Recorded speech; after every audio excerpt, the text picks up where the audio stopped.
Hello दोस्तों, जियो गुरुजी classes में आपका स्वागत है। मैं रोहित शर्मा। सब्जेक्ट अपना ज्योग्राफी। देखिए, आज टॉपिक अपने पास में है प्राथमिक क्रिया, और प्राथमिक क्रिया के अंदर टॉपिक होगा अपना आज कृषि। ये नया टॉपिक अपना टॉपिक डालेंगे अपन प्राथमिक क्रिया, और प्राथमिक क्रिया में हम पढ़ेंगे कृषि। देखिए, कृषि जो होती है, ये कृषि टॉपिक डालेंगे अपन कृषि। देखिए, कृषि को हम परिभाषित अगर करें तो कृषि क्या होती है। कृषि एक ऐसा संसाधन है जिसे रासायनिक हो, चाहे भौतिक हो और चाहे आर्थिक दशा हो, तीनों ही चीजें क्या करती है, प्रभावित करती है। तो इसमें अपन इसमें मेंशन करते हैं अपन कृषि को भौतिक, रासायनिक व आर्थिक दशाएं प्रभावित करती है। ठीक है, अब देखिए, कृषि जो होती है, मुख्यतः हमने कृषि के डिवाइडेशन के बारे में पिछले वीडियो में अपन ने पढ़ा है कि कृषि कितने प्रकार की होती है। कृषि होती है, जैसे कि हम पढ़ेंगे आगे, निर्वाह कृषि होती है, इसके अलावा आपके मिश्रित कृषि होती है, भूमध्य सागरीय कृषि होती है, सामूहिक कृषि होती है, उद्यान कृषि होती है। ऐसी कई प्रकार की कृषियां होती है, ठीक है ना। लेकिन अभी हम पढ़ेंगे कृषि के अंदर सबसे पहला बिंदु आएगा, वो आता है निर्वाह कृषि। ये पहली जो कृषि है, जो कि आपको मैंने सारणी में बताया था, आपको पहली कृषि कौन सी, निर्वाह कृषि। ठीक है, निर्वाह कृषि कौन सी होती है। व्यक्ति, देखो नाम से पता चल रहा है, निर्वाह मतलब अपने भरण पोषण के लिए जो कृषि करे उसे हम निर्वाह कृषि कहते हैं। केवल अपने भरण पोषण के लिए, व्यापारीकरण नहीं होता इसमें, ठीक है ना। मतलब कृषि क्षेत्र में रहने वाले स्थानीय जो उत्पादन होता है, उसमें संपूर्ण जो भाग जो होता है, वो लगभग उपयोग जो होता है वो किसमें होता है, अपने भरण पोषण के लिए होता है। ठीक है, तो इसमें हम क्या डालेंगे, टॉपिक क्या आंसर लिखेंगे, इसमें परिभाषा क्या होगी, कृषि क्षेत्र में उत्पादित फसल का उपयोग भरण पोषण में किया जाता है। सरल सीधे शब्दों में कहूं तो निर्वाह कृषि अपने भरण पोषण के लिए जो फसल पैदा करे उसे हम निर्वाह कृषि कहते हैं। ठीक है, अब निर्वाह कृषि के कितने भाग हैं, दो भाग हैं। ठीक है, निर्वाह कृषि को कितने भागों में बांटा है, दो भागों में बांटा है। पहला कौन सा बताया था मैंने आपको, पहला था आदिम कालीन निर्वाह कृषि। ठीक है, पहला है आदिम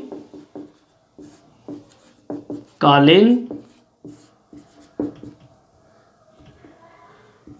निर्वाह कृषि। ठीक है, और दूसरे नंबर पे है गहन निर्वाह कृषि। मतलब आपकी जो निर्वाह कृषि है ना, उसे कितने भागों में बांटा है, दो भागों में बांटा है, जिसका पहला आता है आदिम, दूसरा आता है गहन। ठीक है, आदिम निर्वाह कृषि के बारे में पढ़ ले अपन पहले। तो आदिम निर्वाह या आदिम कालीन निर्वाह, कालीन निर्वाह कृषि। देखिए, आदिम कालीन निर्वाह कृषि जो होती है, इसे हम स्थानांतरित कृषि के नाम से भी जानते हैं, स्थानांतरित कृषि भी कहते हैं। ठीक है ना, दूसरा नाम है इसका स्थानांतरित कृषि। दूसरी चीज, ये जो कृषि पैदा होती है वो कहां पर की जाती है, ये पैदा की जाती है उष्ण कटिबंधीय क्षेत्रों के अंदर, क्षेत्रों में। अब उष्ण कटिबंधीय क्षेत्र कौन कौन से, जैसे कि अफ्रीका। ठीक है, यहां पर यह कृषि पैदा की जाती है। इसके अलावा दक्षिणी मध्य अमेरिका।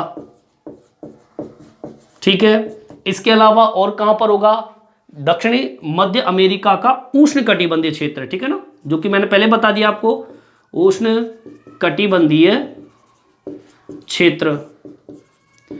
इसके अलावा आपका जो एशिया वाला पार्ट है, एशिया में भी कौन सा भाग, दक्षिणी पूर्वी एशिया, यहां पर ये कृषि करते हैं। अब करने का तरीका देखिए, नाम से पता चल रहा है आदिम निर्वाह कृषि, आदिम कालीन निर्वाह कृषि।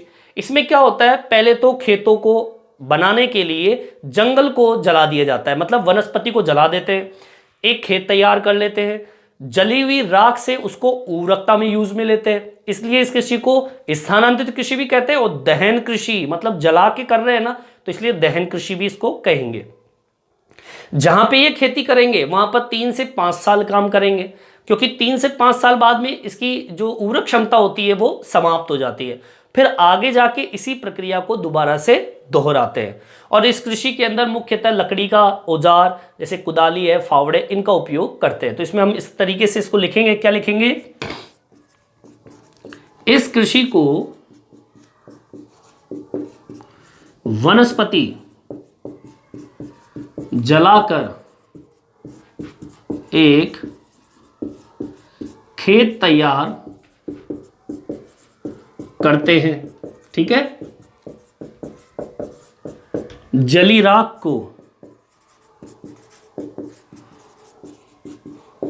उर्वरकता में उपयोग लेते हैं। ठीक है, इस क्षेत्र में 3 से 5 साल कृषि कार्य करते हैं।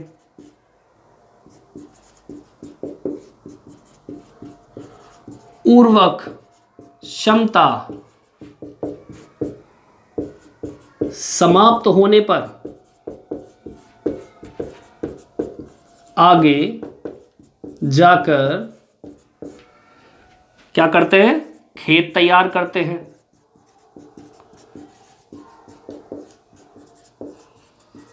इसलिए इस कृषि को स्थानांतरित, क्योंकि एक स्थान से दूसरे स्थान पे जा रहे हैं ये लोग, और दहन कृषि क्योंकि जला रहे हैं के नाम से जानते हैं। ठीक है, ये इसको परिभाषित करता है आदिम कालीन निर्वाह कृषि को। और इसमें क्या लिखेंगे अपन, और देखिए इसको उतारना चाहे तो आप उतार सकते हो। आगे देखिए इसमें क्या है, आदिम कालीन निर्वाह कृषि के अंदर देखिए इस कृषि को अलग अलग नामों से भी इसको पुकारा जाता है। एग्जाम में पूछा भी जाता है, किसी क्षेत्र का नाम देके और उस क्षेत्र में इस कृषि को किस नाम से जानते हैं। ठीक है, इस कृषि को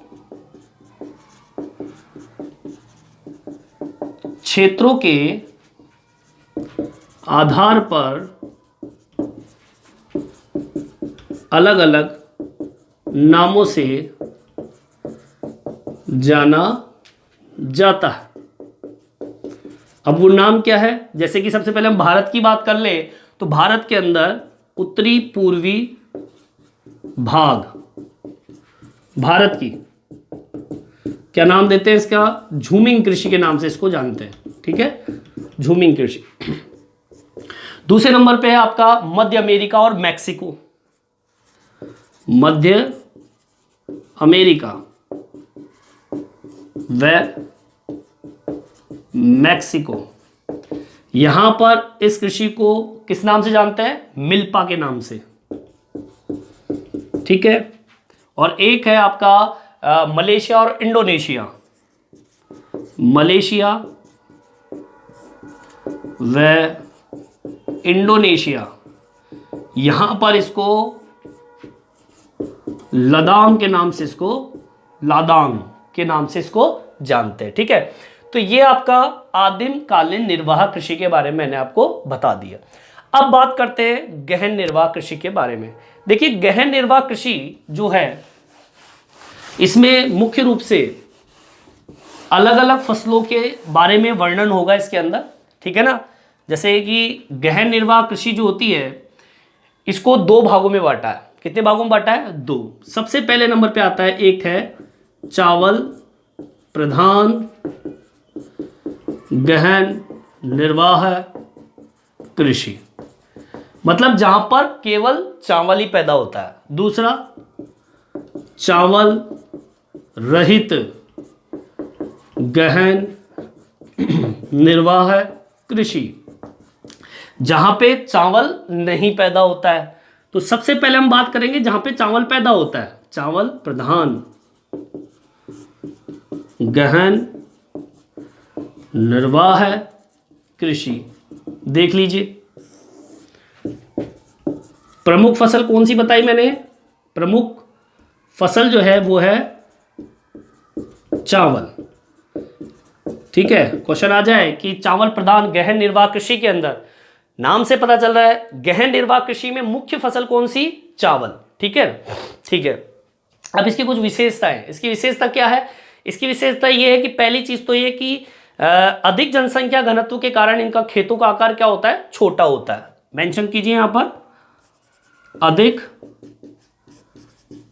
जनसंख्या घनत्व के कारण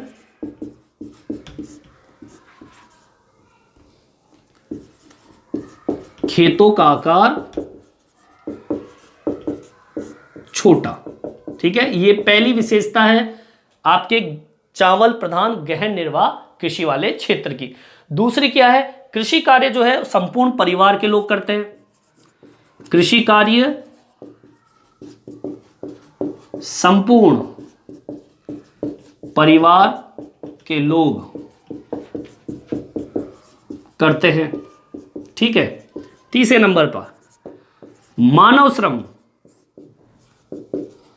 अधिक, मतलब जो मानव जाति है, मानव जो है वो कार्य करता है, यंत्रों का उपयोग नहीं करता, मतलब यंत्रों की अपेक्षा मानव श्रम अधिक काम आता है। चौथे नंबर पे इसके अंदर उर्वरकता बढ़ाने के लिए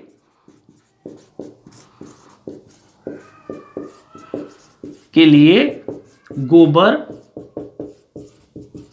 व हरी खाद का उपयोग करते हैं। हरी खाद मतलब पेड़ पौधों को गड़ाकर सड़ाकर खाद तैयार किया जाता है। और एक अंत में जो आता है वो है प्रति इकाई उत्पादन जो होता है वो अधिक होता है। प्रति इकाई उत्पादन अधिक व प्रति कृषक उत्पादन कम होता है। ठीक है, ये मैंने बताया आपको चावल प्रधान गहन निर्वाह कृषि के बारे में। ठीक है ना, आपको ये बिंदु लिखना है जो ठीक तरीके से आपको याद हो जाएगा। अगला बिंदु आता है जहां पर चावल रहित है। ठीक है, इसको आप उतारना चाहे तो उतार सकते हैं। अगला बिंदु अपन डालेंगे चावल रहित गहन निर्वाह कृषि। सेकंड बिंदु है चावल रहित गहन निर्वाह कृषि। देखिए भाई, इसमें क्या लिखेंगे? चावल नहीं उगाया जाता। ठीक है ना, क्योंकि चावल रहित है। अब ये देखिए कहां पर पैदा होता है? Monsoon Asia. मानसून एशिया में उच्चावच। अब कारण क्या है कि यहां पे चावल पैदा नहीं होता है? एक तो उच्चावच जलवायु, मृदा की स्थिति मान लीजिए यहां चावल रहित गहन निर्वाह कृषि होती है। अब चावल नहीं होती तो होता क्या है यहां पर? ठीक है, अब यहां पे होता है जैसे कि आपका दक्षिणी चीन, ठीक है ना, मंचूरिया, जैसे कि उत्तरी कोरिया, उत्तरी जापान, यहां पर गेहूं पैदा होता है। ये सारे एशिया के भाग है। ठीक है ना, तो जैसे कि यहां पे लिखेंगे अपन, एक तो उत्तरी चीन, ठीक है, मंचूरिया, उत्तरी कोरिया, उत्तरी जापान में चावल नहीं हो रहा, क्या हो रहा है? गेहूं। ठीक है, दूसरे नंबर पे जो है दूसरा बिंदु क्या है? दूसरा देखिए गेहूं, और भी चीजें हो सकती है, गेहूं ही पैदा नहीं होता, जैसे कि सोयाबीन भी कह सकते हो आप, जौ है, और एक है सोरपम, सोरपम भी पैदा होता है। ठीक है, और इसके अलावा एशिया का कौन सा भाग है, जैसे कि भारत को ले लीजिए, भारत में सिंध गंगा का जो मैदान है, और उस गंगा के मैदान का पश्चिमी जो भाग है वहां पर गेहूं पैदा होता है। ठीक है, गेहूं पैदा होता है। इसके अलावा आपका भारत में ही, भारत के अंदर ही दक्षिणी पश्चिमी शुष्क जो क्षेत्र है वहां पर पैदा होता है ज्वार, और इसके अलावा बाजरा। ठीक है ना, यहां पे भी चावल पैदा नहीं होता, इसलिए इसको चावल रहित गहन निर्वाह कृषि कहेंगे। और इसका कारण क्या है, क्योंकि मानसूनी एशिया वाला क्षेत्र है, यहाँ पे उच्चावच की स्थिति, जलवायु है, मृदा है, जल की स्थिति है, उसके कारण यहाँ पर चावल रहित गहन निर्वाह कृषि होती है। मतलब चावल पैदा नहीं होता है, तो चावल नहीं पैदा होता तो क्या होता है, गेहूं पैदा होता है, सोयाबीन पैदा होता है, जो सोरपम, बाजरा, ज्वार, गेहूं ये पैदा होता है। और क्षेत्र आपके एशिया के ये हो गए उत्तरी चीन, मंचूरिया, उत्तरी कोरिया, उत्तरी जापान, भारत का सिंध गंगा का मैदान, पश्चिमी क्षेत्र, भारत का दक्षिणी पूर्वी जो पश्चिमी शुष्क क्षेत्र, यहाँ पर चावल पैदा नहीं होता, यहाँ पर ये फसल पैदा की जाती है। तो ये मैंने आपको बताया कृषि का पहला बिंदु निर्वाह कृषि, और निर्वाह कृषि में आदिम कालीन निर्वाह कृषि और गहन निर्वाह कृषि के बारे में मैंने आपको बताया। नेक्स्ट वीडियो हम पढ़ेंगे, कृषि का ही भाग होगा, कृषि के अंदर रोपण कृषि के बारे में अध्ययन करेंगे, और भी अध्ययन करेंगे मिश्रित कृषि, भूमध्य सागरीय कृषि, सामूहिक कृषि। ठीक है ना, ऐसी कई कृषियां, 9 कृषियां हैं। ये 9 कृषि का पहला बिंदु मैंने निर्वाह कृषि के बारे में आपको बताया। इस वीडियो में इतना ही। ये वीडियो आपको कैसा लगा मेरे कमेंट्स बॉक्स में डाल के बताएं। इस वीडियो में इतना ही।